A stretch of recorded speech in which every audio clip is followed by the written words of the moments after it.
bet ku ngarasa kaget nyata ningali Jang Rawing teu katingali alum nguyung sakuduna kangaranan anu hanjelu hate mah kuduna be atuh alum nguyung mah nah make kudu nguyung mah da geus kitu kajadianana atuh moal bisa liput jeung ngadadak datang deui ka dieu Saraswatina ge upama kuring nguyung moal bisa nunggu bara moal bisa nunggu barean di kana hate sorangan kajabat di dina sorangan sok siapkeun ayeuna mah yeuh urang ngariung teh mau kem Jang Ijon meujeuna yeuh hamin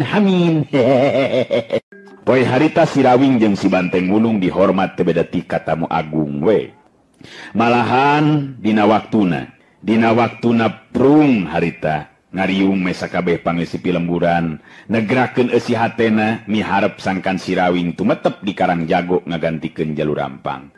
Si Rawing ngepikeun ka eusi hatena sakabeh nu aya di dinya memang pada ngarasa simpati lain bae ku ajen pangartina si Rawing tapi ku ajen pribadina.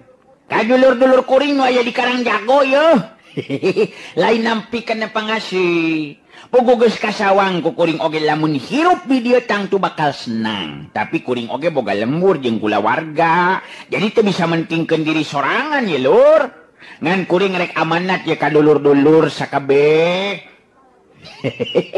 omat talajak jeung tinakan Jalur Rampang ulah diturutkeun di ieu lembur Karang Jago geus teu kudu aya rajana jago sabab anu jago kangaranan sok cilaka mah anu jago anu salamet hartina teu boga musuh jeung teu dipikageuleuh batur nu mata kuring menta Jalur Rampang teu kudu aya nu ngagantikeun tumuwuh mekarna di lembur estu gumantung kumaha nu geusieunana ari sabab anu jago sabenerna mah pugu kahirupan kabengku ku Jaya jeung Emen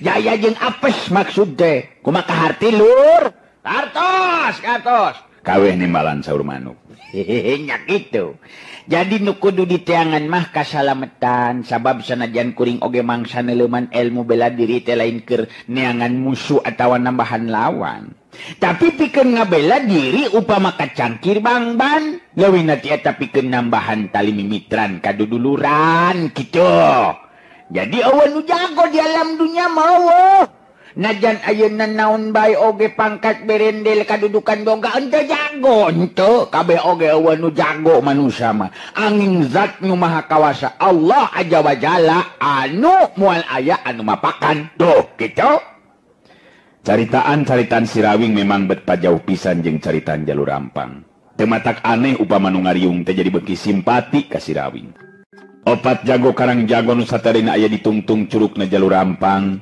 katingali dari pisan dina ngabandungan guaran carita si Rawing malah si Rawing oge ngareret ka eta opat jago bari teu lila terus nyarita deui tah kaya dulur kuring nu opatkeun yo di antara nu Jang Ijon katinu sejena kade ulah diturutan tinakan saperti Jalur Rampung sarta anjeunna opatan teu kudu umangkeun ngarasa pangjagona deui sabab sanajan jago kangaranan geus paeh mah tetep be kudu dikuburkeun ku batur dina ieu hal tang tina oge tatangga-tatangga anu deukeut jadi ulah yang disebut jago lamun can bisa paeh ngubur maneh aya nu bisa paeh ngubur maneh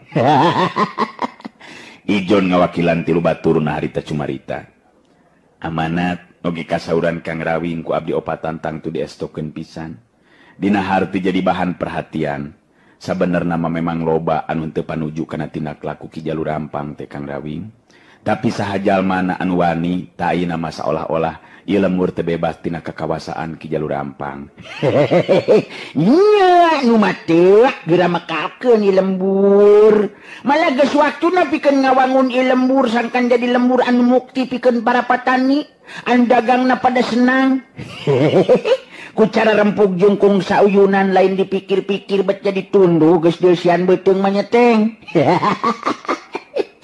aduh teu ngeunaheun aing mah yah geus tunduh pokona mah yeuh ari hirup manusia mah ulah sok adigu ngadiguna asa aing pangakeungna asa aing pangjagona asa aing pangbeungharna moal aya jago moal aya beunghar moal aya siutus eta monggo Allah mah kabeh ge sarua Jalma anu takwa nu dianggap mulia ku Allah. Tuh, nu macak gen. Aduh, tunduh beuteung teh geus deusian sok terus ngarelak tunduh ke geus saudang sare lapar deui. Beuteung naon si Rawing keur nyarita dari oge bet mengkol kana hal anu sejena. Si Banteng Wulung anu nyanda dina tembok bari sila harita katingali panon geus mutundu. Aduh, memang bener Kang Awing-awing. Muduna mangaya buah-buahan ngamun ngeungeus ngariung ieu mah Kang Awing. Biasana mah sok ngaya buah ngedong jeung buah ngarum manis, Kang. Ngenak meureunanya peedo. Cik atuh teng ari geus deusian mah tong rupa-rupa make jeung main tabung buahan segala rupa. Ulah ngelakeun ka akang atuh teng. Abong deukeut ka laut di dieu mah meuni hareudang peuting oge nya teng. Mun nya nu matak muduna mah ngaya buah-buahan nganu nyeger-nyeger Kang Awing-awing. Aduh, ngeunah mun aya nu nyeger-nyeger teh aduh. Si Banteng Wulung harita ceplak nyaan geus tuluheun sigana mah ngan untung ngariung teh di jero imah jalur rampang nu kawilang gede jeung laluasa. Peuting harita di tempat sejen Maningsih jeung Nyi Asih. Sabenerna mah geus salare tibra nya kitu di Marlan malah Maningsih masarena teh teu boleh bareng jeung incuna. Nyaeta Rasanti budak awewe adina si Keling anu umurna kakara 7 taun. Ti sabang prak si Rawing jeung Saraswati sarta si Keling eueuh di Pilemburan karasa ti poe ka poe teh beuki simpe. Kayaan Pilemburan nu kungsi diranjah ku Karaman Gempar Karoban memang jadi nari kolot. Komo ku eueuhna si Rawing manu dijadikeun gunung panangeuhan ku pangeusi lembur, bet beuki nambahan ti iseunana eta Pilemburan. Di antara sora papaes peuting kaening sora jangkrik jeung sajabana kadenge harita hawar-hawar sora anjing nu babaung. Marlan katingali harita ngulisik hudang lilir tina sarena.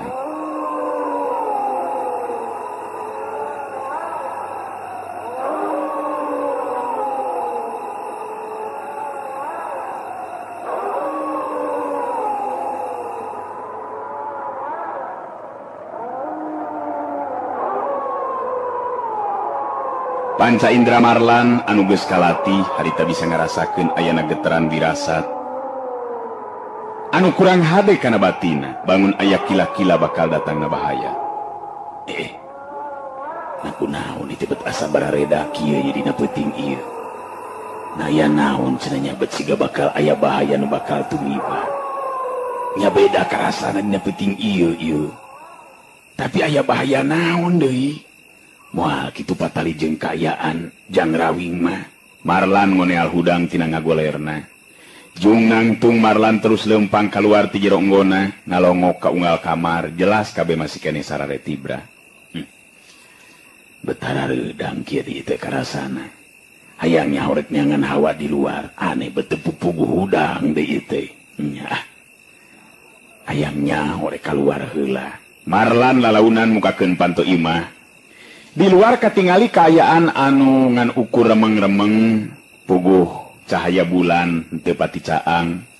Marlan ngalengkahkeun sukuna nuju ka rumah akaburuan imah turun tina golodog. Kakara oge napak kana lemah. Marlan kaget sabab katingali aya jalma nu lumpat muru asup ka pakarangan imah. Sanggeusna deukeut Marlan apa nu lumpat teh teh kawilang lalaki ngora nu harita terus nyampeurkeun ka Marlan. Kang Marlan, aduh, sugan abdi mah masih keneh kulem Kang. Beu cilaka ieu Kang. Kumaha ieu nya?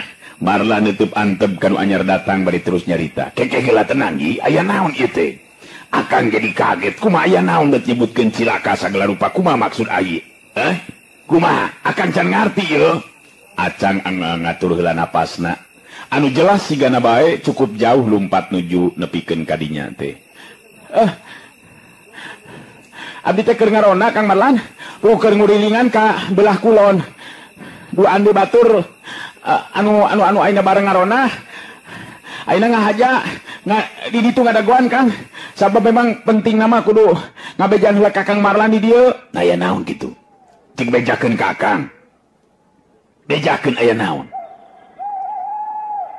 Asa karareueung ieu teh deui. Aya naon? Akang jadi kaget. Nyebutkeun segala cilaka-cilaka teh kumaha ieu teh? Aya naon sok caritakeun bejakeun ka Akang. Aya jelema jahat atau kumaha? Ku abdi tiluan ka intip Kang. Jelas eta mah geus masalah deui 5 anggota gempar karoban Kang dipingpin ku aki-aki ngaranna Ki Jaro. Nyata bakal nuju ka dieu Kang. Nyilik dina rigig sarta leumpang oge jelas boga maksud goreng ka kulawarga Kang Rawing nya ka Kang Marlan di dieu. Marlan ngegeter hatena ngadenge beja. Yen bakal kadatangan ku 5 anggota karaman gempar karoban uruka teuing rek naon maksudna. Narekna naon deui cenanya anggota karaman gempar karoban datang ka dieu teh. Aya wae mah ieu. Jelas rek nuju ka dieu eta teh yen Ceng. Egi Acang. Acang ungeuk penuh kayakinan. Abdi tiluan teu wakawani ngayakeun tindakan Kang Marlan. Sabab jelas moal mampu ngimbangan eta 5 anggota karaman gempar karoban. Ngan waktu diintip jelas caritanana teh kitu tah Kang tah. Nyata boga maksud rek datang ka dieu ka imahna Kang Rawing. Duka teuing naon maksudna mah Kang Marlan? Marlan ngarenghap narik napas panjang deui. Dirina teu miharep upama pangeusi lemur dina peuting harita jadi gempeur. Tenang ya Cang, tenang. Jadi sagala rupana ulah sok waka gempeur atawa nepikeun karibut ngariweuhkeun pangeusi lemur. Urang tetep tenang ya Cang. Ulah nepikeun ka anu sedia nyahoeun ku hal ieu. Eta bener geuningan aya nu datang ka dieu. Waspada ya Cang. Bejaan batur ngarona anu nguduan deui. Sok beja. Buru-buru. Waspada ya Cang. Awas. Bejaan batur sok. Teu kudu ributkeun bae. Urang sing hareupan naon cenah maksudna ieu 5 jelema teh. Marlan musirkeun paneutupna ka hareup jelas memang aya 5 jirim anu harita leumpang muru asup kaburuan imah. Nu datang memang anggota gempar karoban, 5an diluluguan ku Ki Jaro anu geus bilu ka gempar. Acang katingali harita ngabrebet lumpat teh ninggalkeun eta patempatan, rek ngabejaan 2 baturna. Da puguh tiluanan oge kawilang anu sok rajin diajar silat ka Marlan. Ki Jaro nu harita leumpang pangheulana langsung muru ngadeukeutan ka Marlan. 2 teutepan harita bantrok ngageter hate Marlan sabab bet karasa serab paneutupna Ki Jaro. Kadenge Ki Jaro muka caritanana. Di dieu imana si Rawing dah? Dewek datang ka dieu dijitaku jadug kanaman gempar karoban. Anu katelah Ki Jemros. Si laing masih kene kaasup seke seler sakulawarga si Rawing, ha? Marlan nenangkeun geteran hatena. Ngarasa untung malah tadi waktu rek keluar make ejeng nyorenkeun bedog sagala rupa sabab beda karasana aya wirasat anu kurang hade kana batina. Memang bener teu nyalah teh caritaan teh. Kula kawilang kulawargana si Rawing aya naon di andi kalimaan datang ka di anggota karaman gempar karoban. Na masih kene kurang puas kana tindakan anu ti heula geus dilakukeun ku Andika. Bener-bener Andika anggota karaman anu teu boga pikiran masih kene boga karep pikeun ngaranjah di ka ieu lembur. Ki Jaro sakedapan mah harita sikepna jumago nulak cangkeng bangun nu kacida pisan ka Marlan komo ieu datangna ka dinya teh dipercaya ku Ki Jemros pikeun mimpin 4 anak buahna. Eluh, waktosna geuningan parantos teh nyekapan atuh cag urang cekapkeun dugi ka dewe heula atuh acara dongeng Kiwari neraskeun carios si Rawing Kiwari garapan Wakepoh Kiwari. Hatur nuhun permios. Neraskeun si Rawing Kiwari. Ki Jaro, coba nyarita make kasopanan saeutik. Bet kawas menta anak hayam we. Rasanti adina si keling memang aina aya, malah keur sare tibra. Ngan Andika ulah coba-coba ngalaksanakeun anu eta pamaksudan secara paksa. Sabab kuring tangtu moal cicing, ingetkeun, anjeun anu ngamimitian sangkan diri kuring ngalawan ka Andika limaan. Marlan ngareret ka Acang. Ejeng 2 baturna mere isarah ku paneutupna sangkan tiluanana tatan-tatan. Malah kawilang untung oge nu tiluan teh sok rajin latihan ilmu silat jeung dirina. Hartina teu polos-polos teuing dina mangsana metakeun pakarang seukeut jeung nying hareupan jalma nu garang. Tiluanana katingali ngabagi diri aya di satukangeun Marlan ningali eta kayaan Ki Jaro ngalanggak seuri. Sabab ku ukuran manehanana mah Marlan jeung 3 baturna moal make kudu meyakeun waktu lila dina ngarubuhkeunana. Marlan, montong gede hate lamun teu hayang jadi bangke. Montong gede hate rek lawan deuleu, bisi ngalayang jiwa sia koplok. Leuwih hade tedunan karep jeung kahayang dewek dina waktu ayeuna. Ganca gadikeun Istira Santi. Kadiekeun anakna si Rawing adina si Geling. Marlan harita gancang sadar kayaan kaributan atawa petelak ngadu kakuatan. Geus moal bisa disingkahan deui. Serepet kulap Marlan harita mesat bedogna. Tetepan Marlan dibagi-bagi lain baik ka Ki Jaro tapi opat anggota Karaman anu sejena anu geus kungsi di Bandungan kagarangan jeung ka kejemanana dina ngayakeun tinakan kajalmalian. Ki Jaro oge anjeun opatan anak buah si Gempar diri kuring sanajan nya geus kolot moal make kudu nguyang tanaga kanulian atawa menta ampuh memetaru. Baris dibikeun sarta dipasrahkeun anu ngaran Rasanti adina si Keling Obama diri kuring geus ngajeler jadi bangke. Si Acang ayo tatan-tatan urang sing ngarepan ieu jalma anggota Karaman teh. Marlan harita mere parentah ka Acang jeung dua baturna anu harita keneh terus pada marsat bedogna masing-masing. Serepet kurilap. Opat anggota Karaman Gempar Karoban oge ting kurilap marsat bedogna. Salah saurang di antarana katingali muncereng ka Acang bari lempang kagigir Ki Jaro bari nyarita. Gede hate si laing tiluan rek ngalawan. Artina si laing dina peuting ieu kapaksak dikojoran ku dewe. Ingetkeun euy, anggota Gempar Karoban moal mere ampun ka jalma anu coba-coba pikeun ngalawan. Marlan ngareret ka Acang jeung dua baturna, terus nyarita mereka tetegan hate sarta tetep kahudang kawaninan teu nepikeun kasieun ku ancaman jeung sikep lawan. Tenang ya Acang. Urang opatan teu kudu sieun mangsa ning hareupan ieu 5 jalma. Jumlah urang cukup imbang, akang ning hareupan 2 lawan. Marlan ngatur posisina sangkan bisa nying hareupan Ki Jaro jeung saurang anggota Gempar Karoban anu jadi lawan sigana masurti kana kaayaan sabab pikeun Ki Jaro nya kitu dipikeun anggota Gempar Karoban. Marlan kawirang nu paling onjoy dina hal ilmu silatna, jelas kudu pangheulana dirubuhkeun. Ari Ki Jaro seuri bari ngabagi diri jeung salah saurang anggota Karaman Gempar Karoban ngan jelas Ki Jaro mah teu ngagunakeun pakarang estu lemor pinuh keyakinan kana kamampuhan dirina. Bantrokan kekuatan geus teu bisa dihalangan deui ngan untung pakarangna atawa buruan imah teh memang mangrupalahan anu rada lega jeung laluasa da puguh memang sok dipake tempat latihan ku Sirawing jeung anu sejena siga-sigana. Ayeuna waktuna jeung tempatna. Siap.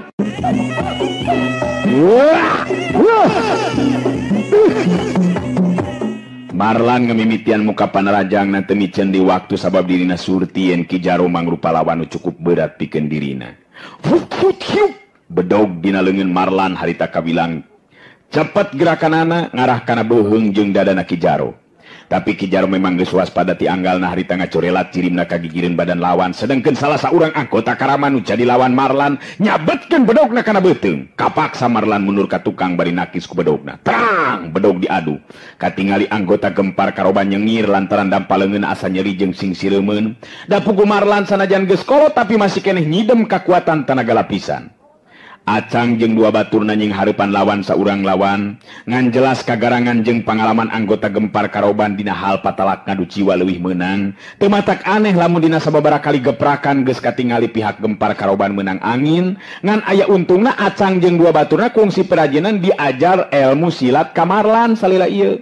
Tiluanana masih keneh bisa ngajaga dirina ulah nepikeun ka jadi korban pakarang lawan. Ai Marlan anu terus muka panerajang ngarahkeun sasaranana ka Ki Jaro. Tapi lawan anu saurang deui teu boleh ngagokan sedengkeun Ki Jaro sorangan mibanda ajen tahapan ilmu silat anu memang disaluhureun tahapan ajen pangarti Marlan. Hal ieu bisa karasa ku Marlan satia panarajangna teu boleh bisa disingkahan ku Ki Jaro. Bari harita mulat meulitkeun bedogna, Marlan tapis oge dina nggon ninging hareupan lawan-lawana. Bedog dina leungeun Marlan harita geus mata deui nyabet ngarah kana beuteung Ki Jaro. Tapi da memang Ki Jaro mah memang hebat ngan ukur ngagulirkeun awakna saeutik harita geus bisa ngaleupaskeun diri tina panarajang lawan. Anak buah Ki Jemros harita nyabetkeun bedogna ngarah kana tonggong Marlan. Ai Marlan harita kapaksa ngabalikeun bedogna ngarah kana tonggong batur deui anu harita eujeung manehna keur tarung ragotna keranan. Harita nakis-nakiskeun bedog tang bareng jeung bantrokan bedog harita Ki Jaro ngasupkeun peupeuhanana. Keuna pisan kana puceuli Marlan. Ceprot. Tolonjong Marlan nolonjong ka hareup gancang mancukeun tangtunganana sangkan ulah nepikeun karubuh nyungkur nang kuban.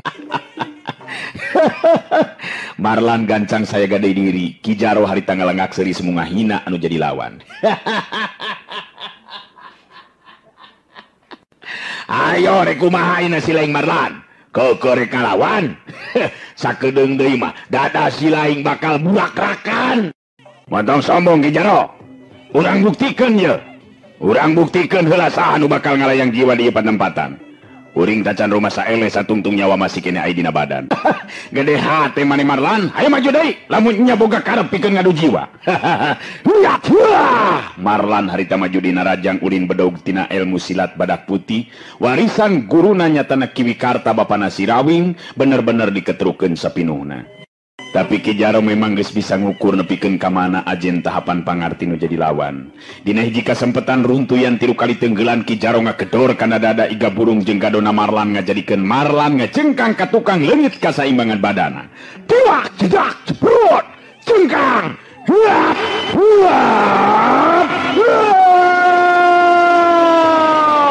Kebut Marlan ngagedebut nang karak bengkang. Gesrek nyobaan ngajorelat atau ngorejat hudang suku Ki Jaro harita dina kacepetan anu memang di luar kamampuan Marlan pikeun hareupanana. Harita nyayang kana dada Marlan. Hiu jebrot. Aduh. Marlan ngabebengkang dina luhur lemah dina kayan bener-bener leungit budi ilang daya. Pigeulang leungeunna harita dijejek ku suku Ki Jaro bedog leupas tina cekelanana.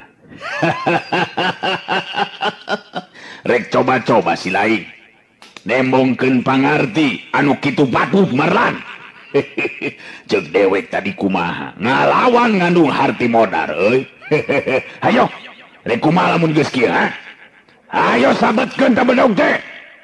Boro kana beuheung sina ngagalancang sirahna. Marlan harita ngarahuh jero hatena sabab dirina teu nyangka bakal narima nasib sarupa kitu. Serepet kulap bedog dina leungeun anggota gempar karoban geus diangkat ka luhur.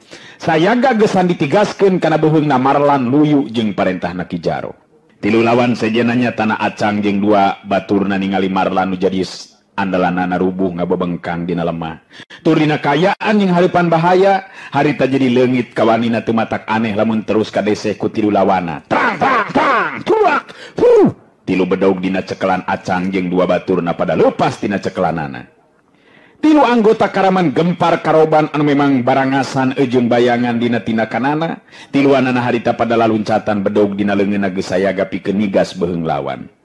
Kayaan dina waktu harita memang bener-bener mata kabahayakeun. Dina kayaan anu sarupa kitu. Keun Marlan nya kitu diacang jeung 2 baturna seseukeut bedog geus nampe erek ngarah kana sasaran masing-masing. Tapi ngadadak gerakan nu rek nigas beuheung Marlan jeung acang katut 2 baturna harita pada kandeg. Kabehanana kaasup Ki Jaro pada caruling hak lantaran kadenge sora suling anu hawar-hawar sarta beuki lila beuki jelas ngagelik dina wirah maka sedih. Ki Jaro kerung puguh aya nu mata kaget pikeun dirina sabab sora gelikna suling teh bet mibanda geteran anu beda batan sora suling biasa.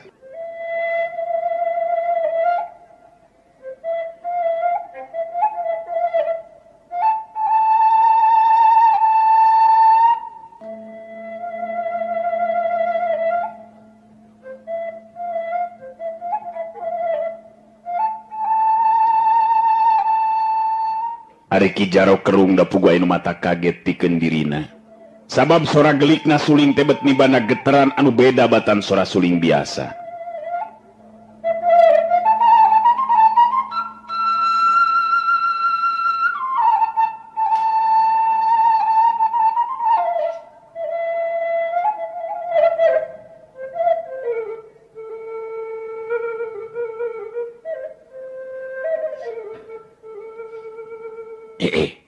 Nabat rada aneh ta sora suling teh. Beda ti padan sora-sora suling anu sok biasa kadengi ku aing. Nabat boga beda daya tarik anu kuat pikeun ngadengekeunana. Jelas nu niup suling teh ngagunakeun tenaga lapisan eta mah. Eta sora ngagelikna. Sora gelikna sora suling. Nakabina-bina teuing. Kunaon eta sora gelikna suling beuki dilabet beuki ngadeukeutkeun kana ieu patempatan geuningan. Deukeut ka dieu. Saha teh cenah? Ki Jaro nu kawilang mibanda tahapan ajen pangarti nu geus luhur, harita bisa ngarasakeun ayeuna geteran aneh nu dilantarankeun ku sora suling nu ngagelik. Di mana cenah jebulna eta teh? Aneh kabina-bina. Di mana cenah teteh?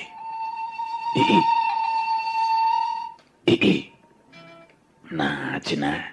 Aduh.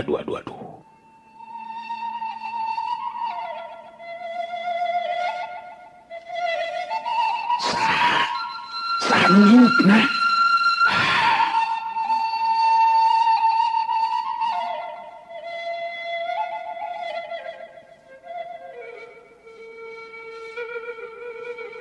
Aduh. Bener-bener kaget aing mah. Kayak kieu mah labatan manggih musuh-musuh anu pabu lawan anu dijaya. Marlan nya kitu diacang jeung dua baturna seseukeut bedog geus nampe rek ngarah kana sasaran masing-masing. Tapi ngadadak gerakan urek nigas beheung Marlan jeung acang katut dua baturna teh harita pada kandeg. Kabehanana kaasup Ki Jaro para curing hak lantaran ngadenge sora suling nu hawar-hawar sarta beki lila beki jelas ngagelik dina wirahma kasedih. Ki Jaro kerung da puguain mata kaget pikeun dirina. Sabab sora gelikna suling teh bet mibanda geteran anu beda batan sora suling biasana. Ki Jaro nu kawilang mibanda tahapan ajen pangarti nu geus luhur, harita bisa ngarasakeun ayeuna geteran aneh nu dilantarankeun ku sora suling nu ngagelik teh. Tetela, sora suling dina wirahma kasedih teh beki lila beki ngadeuketan ka eta patempatan. Anggota karaman gempar karoban katingali jadi ting jaranteng bari neuteub ka hareup siga nu pada jauh paninengan. Teu lila Ki Jaro bisa ningali ke tempat di mana aya jirim nu jelas nilik dina tangtungan mah pangawakan awewe kolot, beuki kuat sora gelikna suling, Ki Jaro ngageter hatena sabab bet kapangaruhan ku sora wirahmana suling anu ngandung rasa kasedih.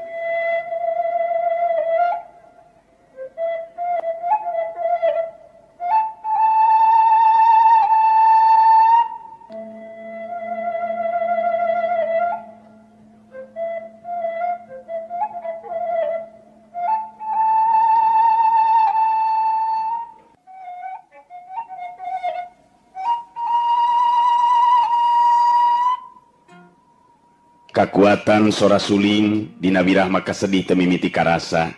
Pangaruhna salah saurang anggota gempar karoban katingali harita lagrag bedogna. Melong kosong bari ejeung teu karasa lamun harita bedog grag-grag di hareupeunana. Melong kosong bangun teu puguh nu ditingalina. Bibirna ngageleter nyarita sorangan malah bari jeung jebi sagala rupa siga nu rek ceuri.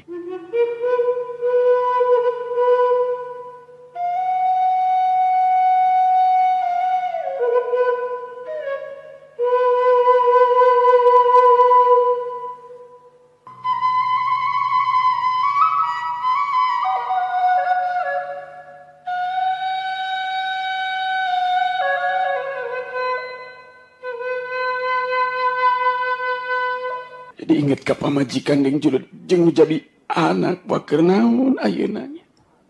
Mangkani kamari teh geus pasea jeung pamajikan malah ditampiling segala rupa.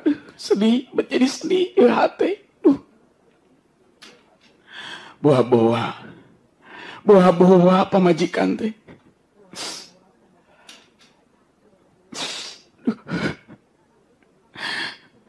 Sedih bet jadi sedih.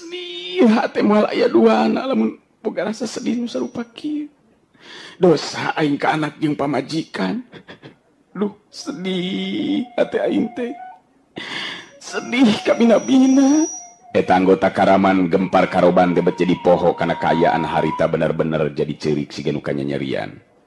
Nu sejenna oge jadi sarua dikabawakeun salah saurang baturna ti anggota gempar karoban nyampeurkeun bari jebil walowe terus nyarita di barung jeung Remai Cimata. Kunaon bet sedih kieu euy. Dewek inget ka pamajikan anu keur gede beuteung euy. Kamari ditalapung kamari inget ena bet asa dosa euy. Mangkaning beberoyeungan deui Nyai hampura akang.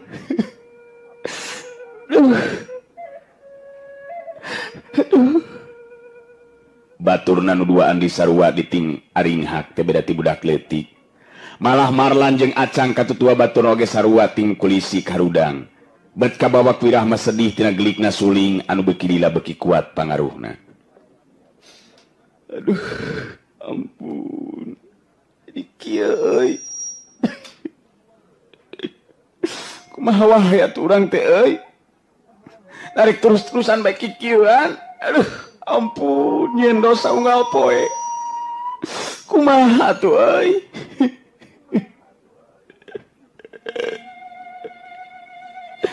Kumaha atuh.